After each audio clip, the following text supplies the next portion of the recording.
Hoy continuamos explorando el mandato: haced morir lo terrenal en vosotros.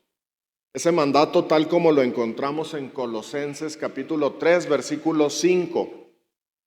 Hace una semana vimos que el apóstol Pablo, cuando él menciona lo terrenal, tiene en su mente el pecado.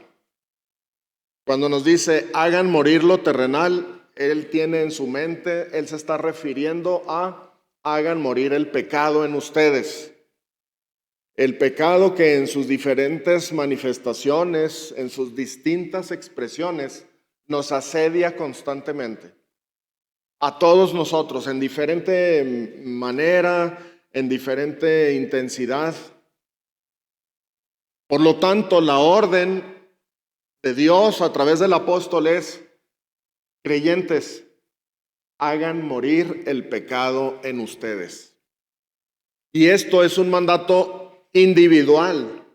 Yo tengo que hacer morir el pecado en mí.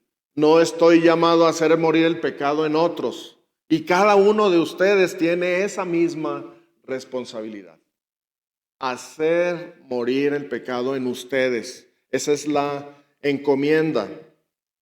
Esa es la orden. Consideramos también la semana pasada que en última instancia el Espíritu Santo es quien verdaderamente puede hacer morir el pecado. Pero aún así, nosotros tenemos la responsabilidad de obedecer por fe a Dios y por lo tanto debemos hacer morir el pecado en nosotros. Hermanos, este es un tema muy profundo, es apasionante, merece la mayor consideración de cada uno de nosotros, porque estamos todavía en esta tierra y el pecado nos asedia y necesitamos estar entendidos de la voluntad de Dios y las herramientas y los recursos que Dios nos da en su palabra para poder pelear esta batalla con éxito. En la lucha contra el pecado, en el intento por hacer morir el pecado en nosotros, sin duda que vamos a fallar. Y habrá momentos, tristemente habrá quizá temporadas en donde estaremos en una derrota contra el pecado. Y eso lo puede aprovechar Satanás para hacernos creer que no valemos la pena, que somos incluso hipócritas. Empieza a sembrar dudas y diciendo: ya ves, tú dices que eres cristiano, sigues pecando aquí o pecando allá. La lucha feroz, hermanos, es una lucha terrible, pero nosotros debemos de asirnos de la palabra y recordar lo que nos dice la primera carta de Juan en el capítulo 1, versículo 9. Si confesamos nuestros pecados, Él es fiel y justo para perdonar nuestros pecados y limpiarnos de toda maldad. Amén. Lo creemos. Entonces vayamos a la lucha contra el pecado a sabiendas de que puede uno sufrir una derrota eventualmente. Lo que tenemos que hacer de inmediato es confesar nuestro pecado, esperando, confiando que nuestro Señor es fiel y justo para perdonarnos y para limpiarnos de toda maldad. Amén. Gracias sean dadas a nuestro Dios. Existe una forma antigua de expresar este mandato de hacer morir lo terrenal en vosotros. Esa expresión es mortificar el pecado. Mortificación del pecado. Es un vocablo que se usaba mucho tiempo atrás. Esa palabra mortificación es una palabra en latín y ustedes pueden ver por la estructura de la palabra que claramente está la idea de hacer morir. Mortificar. Mortificación. Hacer que el pecado en nosotros muera. Hay varios tratados sobre este tema y solo para su provecho quiero compartirles, hermanos, que el considerado mejor tratado sobre el asunto de hacer morir el pecado en nosotros, lo escribió, déjenme ver si no le aprendí. John Owen, un teólogo inglés, líder del movimiento puritano, es un teólogo de allá del siglo XVII. Ese tratado, ese libro, Mortificación del Pecado, es considerado el mejor tratado sobre el tema de cómo hacer morir el pecado. Yo los animo a que en la primera oportunidad lo consigan y lo lean. John Owen es considerado el más importante teólogo evangélico protestante de todos los tiempos. Entonces, algo podremos aprender si leemos este libro. Cierro el comercial, hermanos, y vamos a nuestro texto en Colosenses capítulo 3, a partir del versículo 5. Haced morir pues lo terrenal en vosotros: fornicación, impureza, pasiones desordenadas, malos deseos y avaricia, que es idolatría. Cosas por las cuales la ira de Dios viene sobre los hijos de desobediencia, en las cuales vosotros también anduvisteis en otro tiempo cuando vivíais en ellas. Como podemos ver, estas expresiones de pecado abarcan desde la inmoralidad sexual hasta la idolatría, pasando por pasiones desordenadas, por todo tipo de impureza, hasta la avaricia, que es un reflejo claro del amor al dinero. Y a su vez es una idolatría. La avaricia, dice aquí el apóstol, que es idolatría. Todo ese rango abarca la lucha que tenemos por delante. En algún lugar tú y yo estaremos batallando con esto. Puede ser el amor al dinero, puede ser la inmoralidad sexual, puede ser la impureza, pasiones desordenadas, gritería, etcétera. Tenemos que hacer frente a este pecado, porque todo este arsenal, hermanos, realmente tú y yo somos testigos, nos asedia constantemente, no nos da tregua. No es de que no, yo tengo como 2 años que no peco, no tengo tentaciones, no pasa nada malo en mi vida. El pecado no está dormido. Es más, cuando más dormido parece, quizá está tramando algo más sutil para engañarnos. Cuando más en calma aparece, pudiera ser la temporada en donde vamos a sufrir. El Espíritu Santo, vuelvo a recordar y lo estaré recordando a través de la predicación, el Espíritu Santo es quien hace morir el pecado. Pero en lo que respecta a nosotros, porque somos llamados a hacer morir el pecado en nosotros, Pablo nos presenta el punto de partida que debemos saber y creer para poder entrar a la batalla, confiados en que sí hay posibilidades de vencer. Vamos a ver en el versículo, la segunda parte del versículo 9 y el versículo 10 de este capítulo nos dan el punto de partida.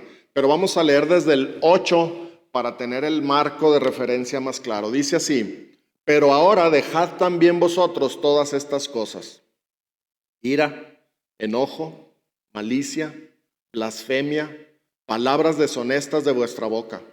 No mintáis los unos a los otros, habiéndoos despojado del viejo hombre con sus hechos y revestido del nuevo, el cual, conforme a la imagen del que lo creó, se va renovando hasta el conocimiento pleno, donde no hay griego ni judío, circuncisión ni incircuncisión, bárbaro ni escita, siervo ni libre, sino que Cristo es el todo y en todos. Bendito sea el Señor.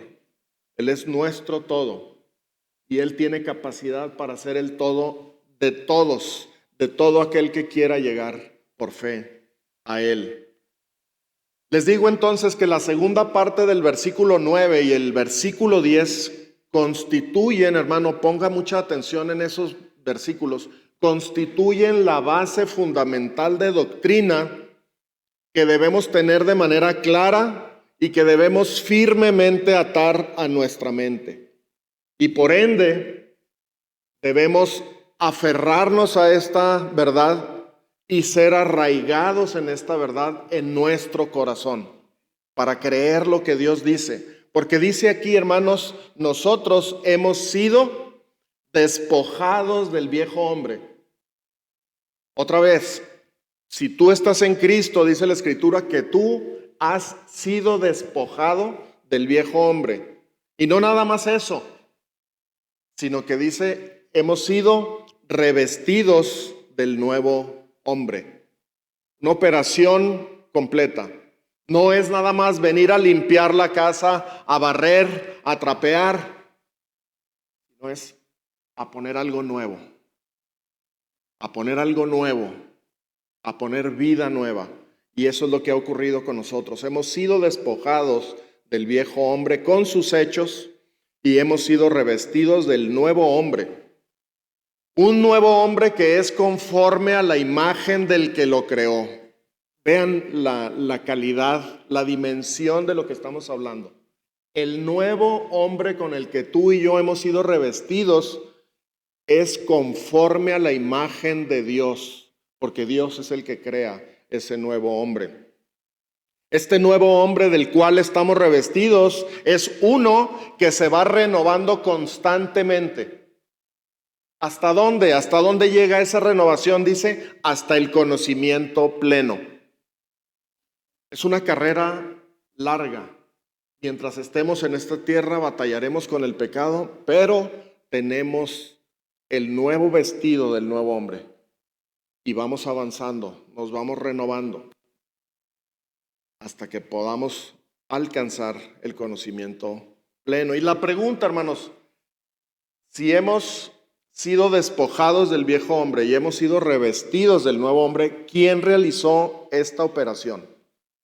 ¿Quién realizó esta formidable operación en nosotros? ¿Quién nos despojó del viejo hombre? ¿Quién nos revistió del nuevo? Es Dios. Dios, a través de su Espíritu Santo, ha hecho esta nueva creación en nosotros. Esa es una noticia fabulosa para nosotros. Él comenzó la buena obra en nosotros. Así lo dice Filipenses 1:6. Estando persuadido de esto, que el que comenzó en vosotros la buena obra, la perfeccionará hasta el día de Jesucristo. Nuestro Dios sigue trabajando en nosotros. No nos ha dejado a nuestra suerte. No nos ha lanzado a una lucha contra el pecado en donde no tengamos esperanza. Por el contrario, Él sigue perfeccionándonos. Él sigue haciendo su obra, perfeccionando su obra en nosotros. Su Espíritu, si nosotros lo dejamos, sigue creciendo en nosotros, viviendo su vida a través de nosotros, haciendo morir el pecado en nosotros. Todo esto debido a la nueva creación de la que tú y yo hemos sido objeto de parte de Dios, como lo dice 2 Corintios 5, 17 y 18. De modo que si alguno está en Cristo, nueva criatura es. ¿Estás en Cristo, hermano? Eres nueva criatura. Eres nueva criatura. Las cosas viejas pasaron. He aquí todas son hechas nuevas.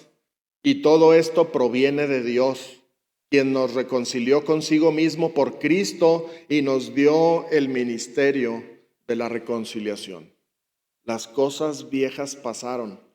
Esas cosas en donde el viejo hombre se deleitaba, ese pecado donde sin ninguna restricción participábamos en la inmoralidad, en la impureza, en las pasiones desordenadas, en la maldad, en la glotonería, en la maledicencia. Esas cosas viejas pasaron cuando estás en Cristo. Todas son hechas nuevas. Tu mente renovada por el Espíritu tiene otras aspiraciones, tiene otros deleites, tiene otros afectos. Ahora el hombre interior, el nuevo hombre en nosotros, busca agradar a Dios. Busca las cosas de arriba donde está Cristo sentado a la diestra del Padre. Eso es lo que el nuevo hombre está haciendo en nosotros. renovándose cada día. Hermano, las cosas viejas pasaron, he aquí todas son hechas nuevas. Entonces podemos ver que por gracia de Dios somos una nueva creación en Cristo Jesús. Nuevas criaturas en Cristo Jesús. Qué tremendo, ¿no? Gracias, Señor, porque nos has rescatado. Nos rescató de las garras del pecado. Nos rescató de las garras de Satanás. Nos ha trasladado al reino de su amado Hijo. Estamos en Cristo, estamos en el verdadero. Y podemos aspirar, hermanos, amén. Podemos aspirar a hacer morir el pecado en nosotros. ¿Qué es lo que nosotros entonces entendemos que Dios espera de nosotros? Porque el pecado sigue insistiendo, El pecado seguirá buscando formas de hacerte caer, de hacerte tropezar. ¿Qué es lo que debemos esperar y creer de parte de Dios? Bueno, debemos de saber y creer que ya no somos esclavos del pecado. Ya no somos esclavos del pecado. El pecado me sigue tentando y puedo pecar, pero ya no soy esclavo. Ya no tengo la obligación de obedecerlo como era antes. Cuando era simplemente un esclavo de pecado, ni cuenta me daba de que me estuvieran ordenando hacer esto o aquello. Simplemente lo hacía, lo practicaba, me deleitaba en esas cosas, pero ahora en Cristo ya no soy esclavo del pecado. Ahora somos esclavos de Dios, siervos de Dios, hijos amados de Dios, y tenemos otros afectos que perseguir. Ahora somos hijos de Dios y nuestra obediencia es y debe ser para Dios, no para el pecado. Romanos 6:6 afirma, sabiendo esto, es algo que tenemos que procesar, hermanos. Tenemos que saberlo para después creerlo y posteriormente vivir conforme a eso que sabemos y que creemos. Dice, sabiendo esto, que nuestro viejo hombre fue crucificado juntamente con él, para que el cuerpo del pecado sea destruido, a fin de que no sirvamos más al pecado. Esta operación la ha hecho Dios por ti y por mí, para tu beneficio y para mi beneficio. El viejo hombre fue crucificado juntamente con Cristo para que ya no sirvamos más al pecado. Las condiciones están dadas. Dios ha puesto esto a nuestro favor.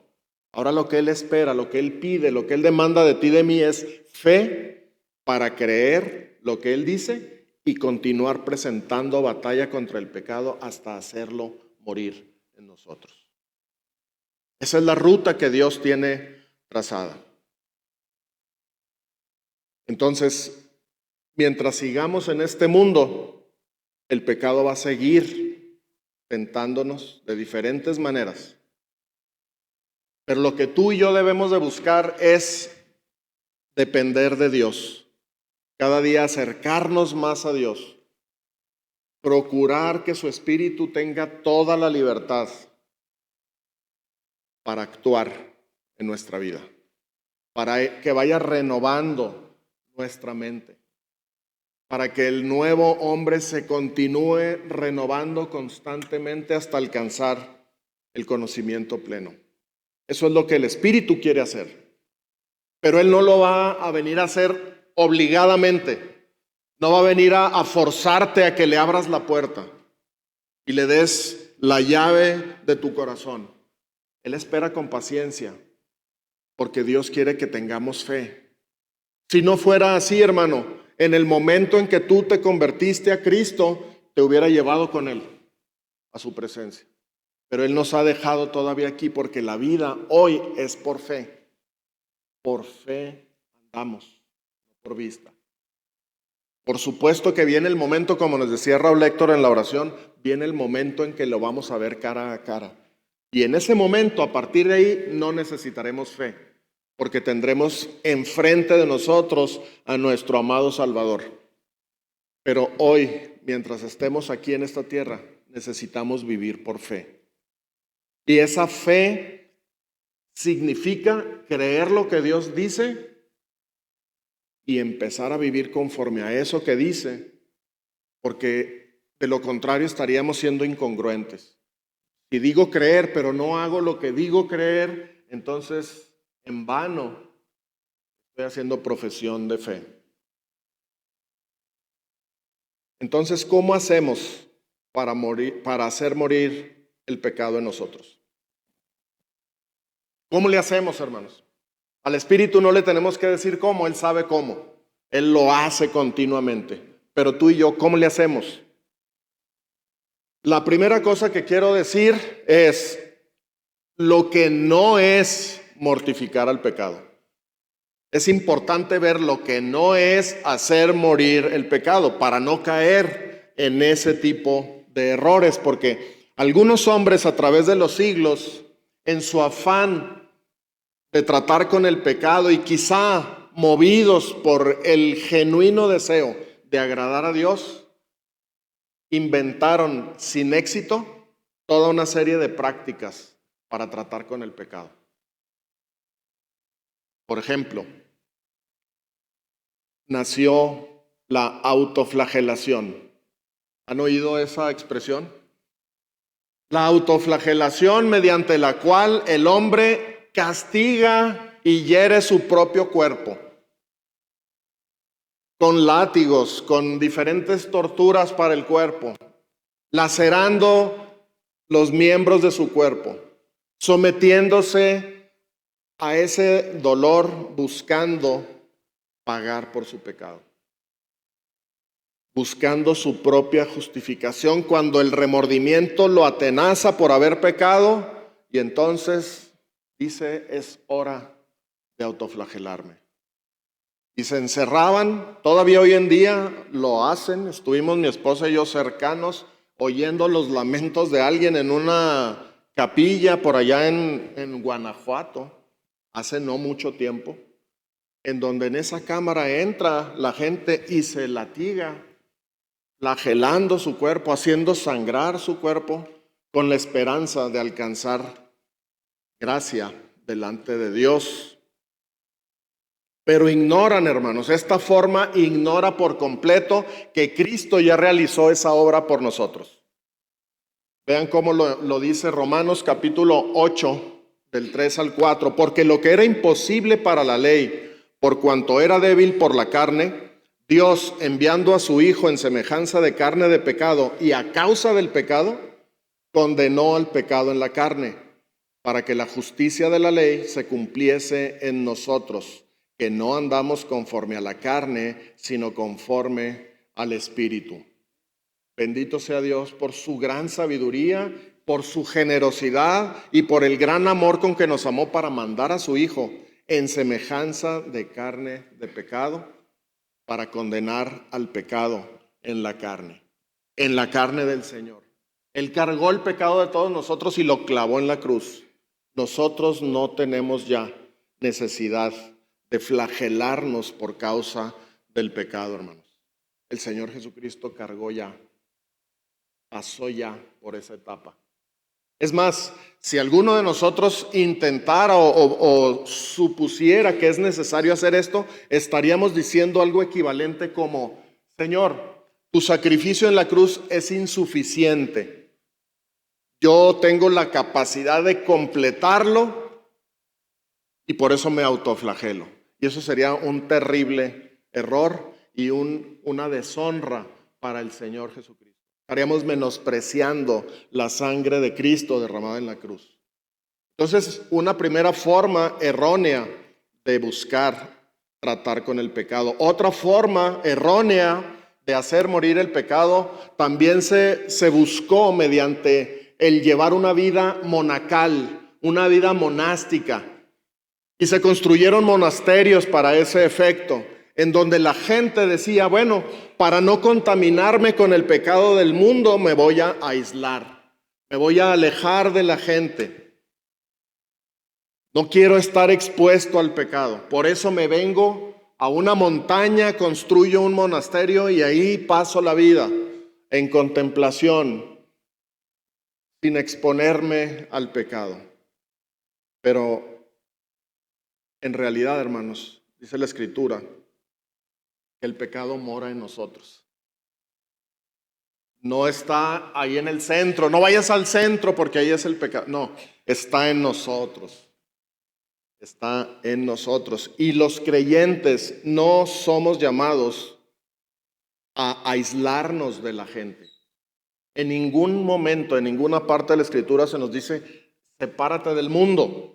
Al contrario, somos llamados a ser luz en medio del mundo. Somos llamados a ser luz en medio de los no creyentes. Somos llamados a estar ahí para compartirles el evangelio.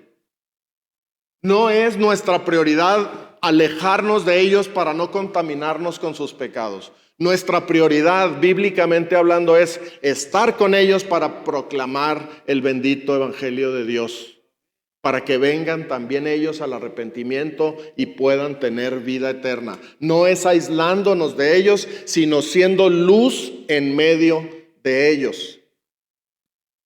Juan capítulo 17, ustedes saben, contiene la oración del Señor Jesucristo por su iglesia, por los creyentes. Lo dice así: yo les he dado tu palabra y el mundo los aborreció porque no son del mundo, como tampoco yo soy del mundo. Ojo en la siguiente expresión. Esto lo dice el Señor Jesucristo: no ruego que los quites del mundo, sino que los guardes del mal. No son del mundo, como tampoco yo soy del mundo. Santifícalos en tu verdad. Tu palabra es verdad. Como tú me enviaste al mundo, así yo los he enviado al mundo. ¿Lo notan? El Señor Jesucristo no dijo, este ya es salvo, váyase y escóndase en la montaña más alta para que no se contamine. Este ya es salvo, Señor, Padre, quítalo del mundo para que no batalle con el pecado. No, eso no es lo que hace el Señor, nos lo dijo claramente en esta oración. Te ruego por ellos, no te ruego que los quites del mundo, sino que los guardes del mal. No te ruego que los quites del mundo, de hecho yo los mandé al mundo. ¿Para qué, hermanos? Para compartir el evangelio, para hacer luz en medio de nuestros amigos, de nuestros compañeros de trabajo, de nuestros familiares, de nuestros vecinos. Tenemos que revisar nuestra vida. ¿Dónde estoy poniendo yo mi esperanza? ¿Estoy creyendo que separándome del mundo voy a lograr agradar más a Dios? Tenemos que tener cuidado a la vista de lo que dice la Escritura, porque nuestra misión está en el mundo entre los no creyentes. Aislarnos del mundo nunca ha sido el plan de Dios para nosotros. Es ir y llevar el evangelio, ir y hacer discípulos. No es escóndete y a ver quién viene y te toca la puerta. No, es ir y hacer discípulos. Aislarnos del mundo no nos ayudará en nuestra tarea de hacer morir el pecado en nosotros. Les decía hace rato, Romanos 7:20 dice que el pecado mora en nosotros. Es por fe, hermano. Es dejando que el Espíritu Santo haga su obra en nosotros. Es permitiéndole toda la libertad necesaria para que el Espíritu de Dios produzca su fruto divino en nosotros. Abriéndole la puerta de nuestro corazón de par en par al Espíritu. Sometiéndonos a su guía para que sea el Espíritu quien produzca esta victoria en nosotros. Otra manera errónea de dar muerte al pecado es mediante establecer y seguir mandamientos de hombres, con prácticas de ascetismo, es decir, una filosofía que pretendía, como la materia es mala, decían, hay que aislarnos, alcanzar un nivel superior de espiritualidad, sujetándonos a reglas, a mandamientos, a prohibiciones. Esto ya lo trató el apóstol Pablo aquí en Colosenses, lo vimos en el capítulo 2, del 20 al 23, dice, pues si habéis muerto con Cristo en cuanto a los rudimentos del mundo, ¿por qué, como si vivieses en el mundo, os sometéis a preceptos tales como no manejes, ni gustes, ni aun toques, en conformidad a mandamientos y doctrinas de hombres, cosas que todas se destruyen con el uso. Hermanos, ya estamos muertos nosotros al pecado. Lo vimos la semana pasada en Romanos capítulo 6, versículos 1 y 2. ¿Recuerdan? ¿Qué pues diremos? ¿Perseveraremos en el pecado para que la gracia abunde? En ninguna manera.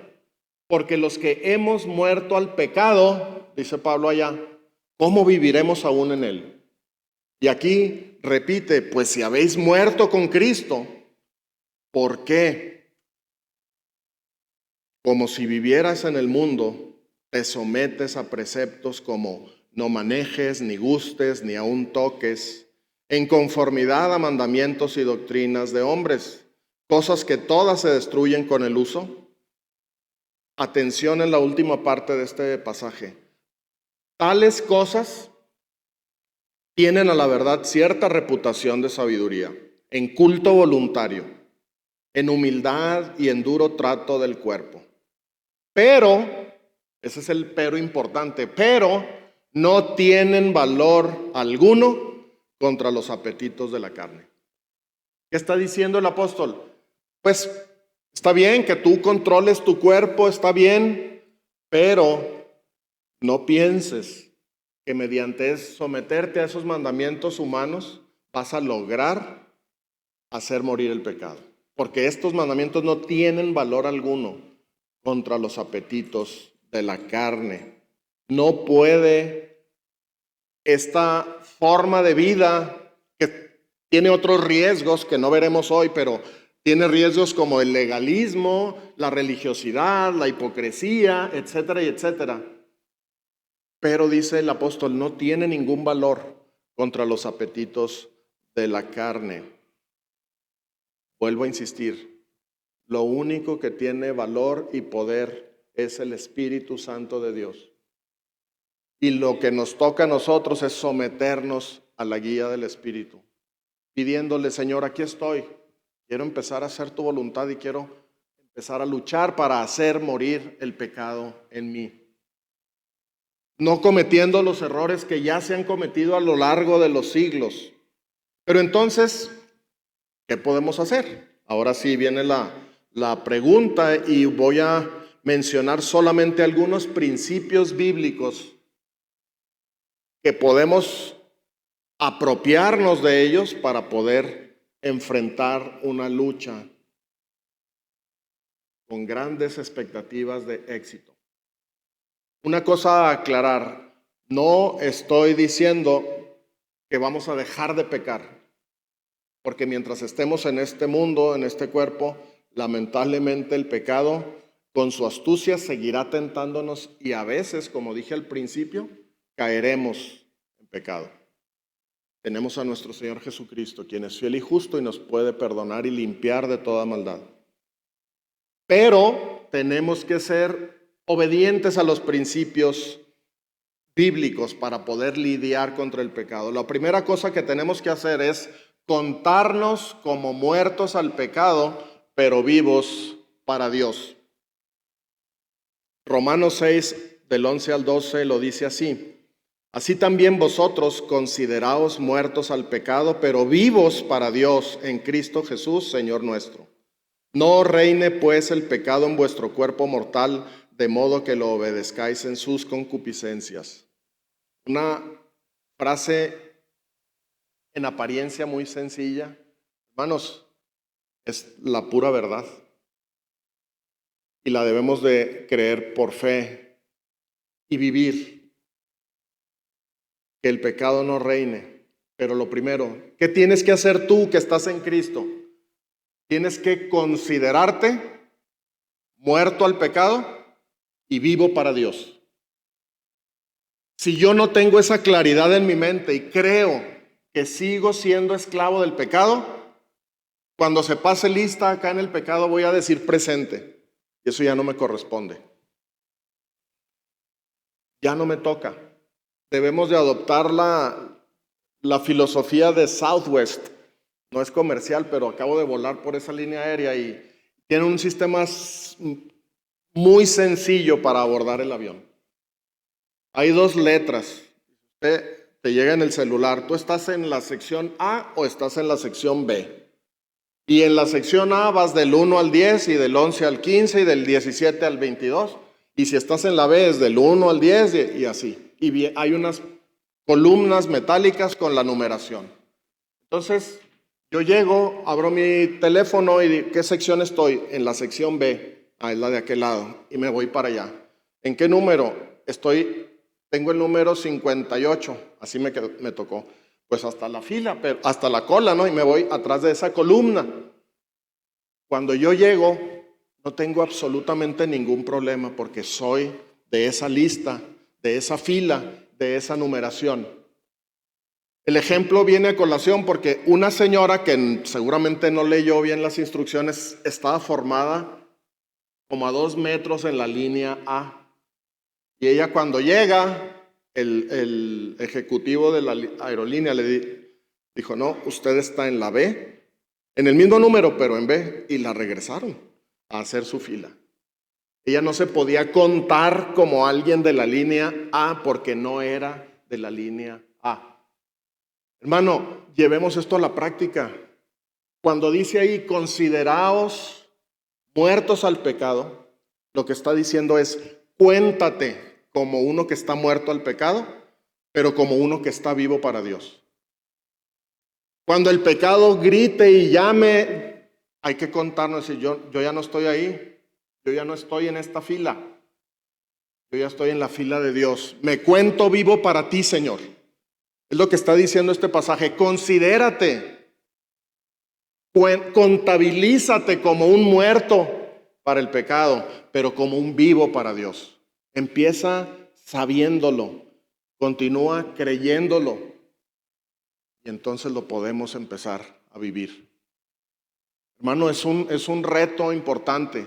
Considérate muerto al pecado, pero vivo para Dios. Otra de las cosas que tenemos que hacer es renunciar al pecado, como nos dice Tito, capítulo 2 del 11 al 14. Dice, porque la gracia de Dios se ha manifestado para salvación a todos los hombres, enseñándonos que, renunciando a la impiedad y a los deseos mundanos, vivamos en este siglo sobria, justa y piadosamente, aguardando la esperanza bienaventurada y la manifestación gloriosa de nuestro gran Dios y Salvador Jesucristo, quien se dio a sí mismo por nosotros para redimirnos de toda iniquidad y purificar para sí un pueblo propio, celoso de buenas obras.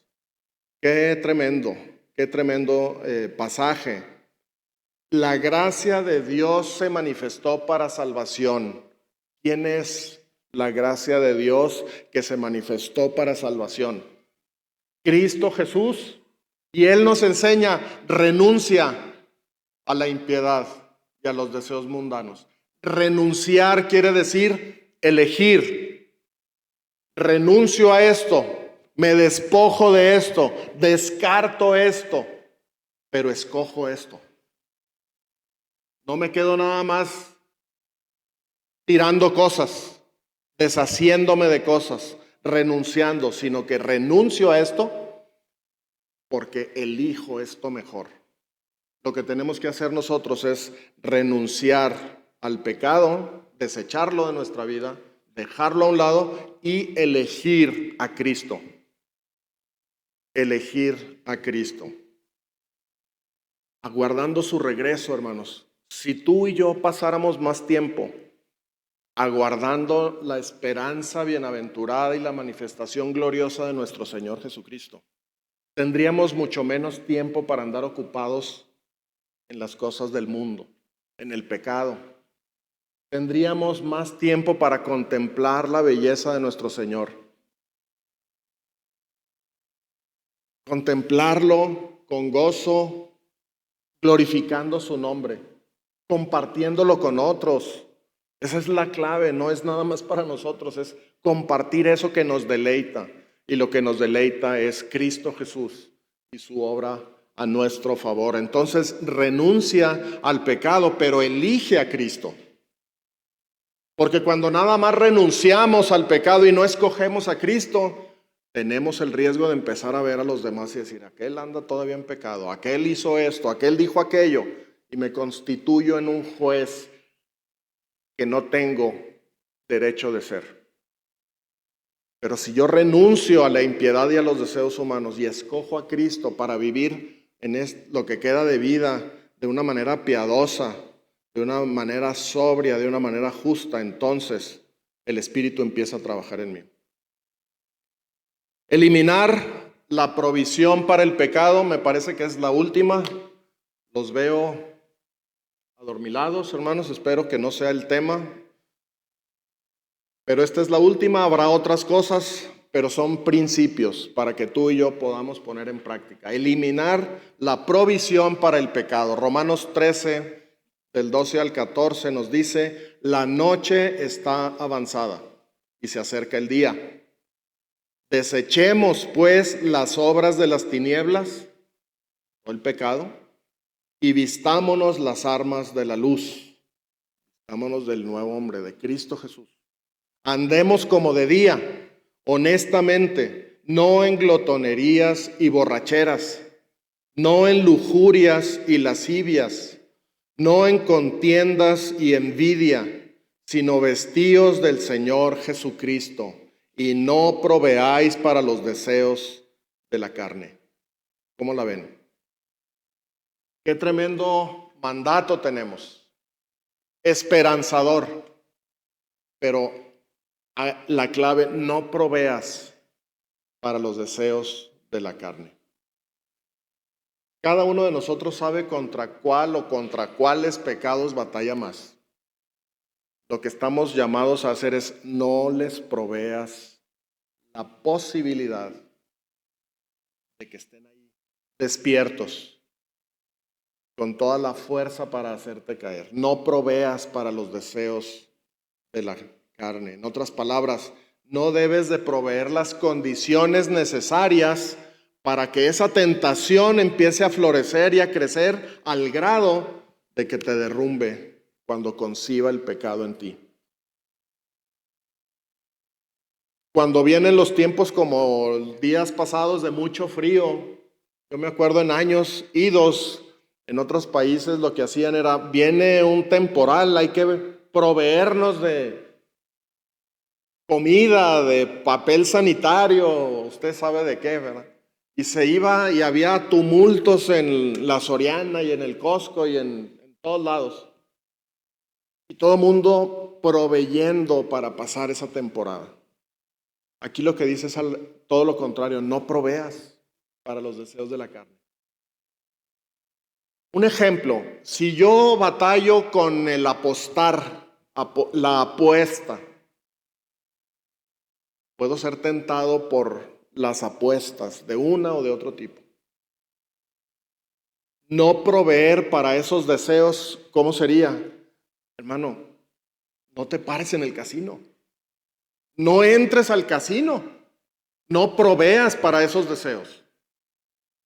Cuando estés en el teléfono y lleguen los TikToks y los Instagram y lo que venga, van a venir anuncios de 1 y de 1000 agencias de apuestas. No proveas para esos deseos, ¿qué sería? Mejor apaga el celular. No proveas para esos deseos. Si yo estoy batallando con la inmoralidad sexual en mi vida, no proveer para los deseos de la carne, ¿qué implicaría? Hermano, no consumas pornografía. Ni impresa, ni digital, ni de ningún tipo. No proveas para esos deseos porque esos deseos te van a derrotar. Si dejas ahí el caldo de cultivo, si dejas la provisión, el pecado va a actuar sin misericordia contra ti. Si batallo con, digamos, el chisme, la mentira, la difamación, hermano, cuando tú estés en un grupo de personas en una plática, es preferible que te alejes. Si la plática está rondando en criticar a los hermanos, en criticar a los pastores, en criticar a los líderes, prefiere irte de ahí. Ustedes saben la instrucción bíblica contra la fornicación. ¿Cuál es la instrucción básica, fundamental contra la fornicación? Huid de la fornicación.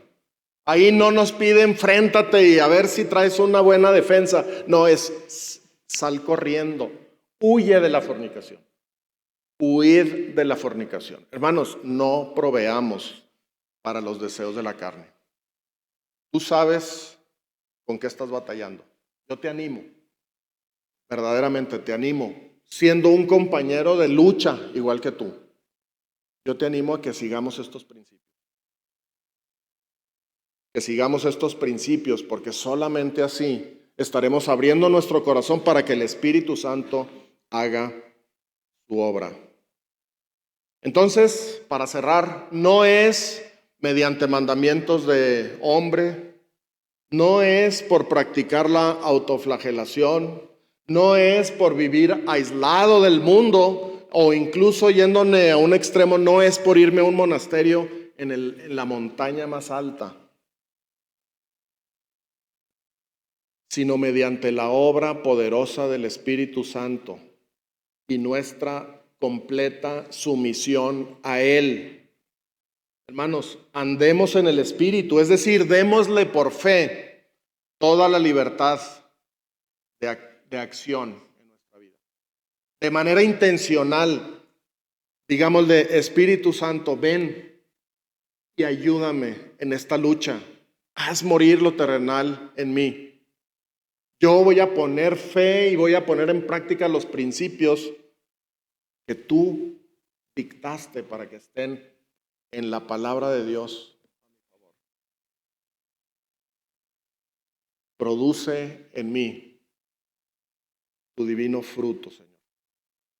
Sabiendo esto, en la siguiente ocasión, no será este próximo domingo, pero los invito a que lean en este mismo capítulo de Colosenses 3, del versículo 12 al 17. Porque la secuencia va así. Deja todo esto, todos estos pecados. Ya nos dieron las razones. ¿Y ahora qué sigue, Dios? ¿Ahora qué sigue, Pablo? Ahora empieza a vestirte. Yo creo que sí los puedo invitar a que lo leamos juntos. Si se ponen de pie, por favor, vamos a leerlo en voz alta juntos. Con esto terminamos. Dice así, al unísono, hermanos, por favor. Vestíos, pues, como escogidos de Dios, santos y amados, de entrañable misericordia, de benignidad, de humildad, de mansedumbre, de paciencia, soportándoos unos a otros y perdonándoos unos a otros si alguno tuviere queja contra otro. De la manera que Cristo os perdonó, así también hacedlo vosotros. Y sobre todas estas cosas, vestíos de amor, que es el vínculo perfecto. Y la paz de Dios gobierne en vuestros corazones, a la cual asimismo fuisteis llamados en un solo cuerpo, y sed agradecidos. La palabra de Cristo more en abundancia en vosotros, enseñándoos y exhortándoos unos a otros en toda sabiduría, cantando con gracia en vuestros corazones al Señor, con salmos e himnos y cánticos espirituales. Y todo lo que hacéis, sea de palabra o de hecho, hacedlo todo en el nombre del Señor Jesús, dando gracias a Dios Padre por medio de Él. Dios bendiga su palabra, hermanos. Amén.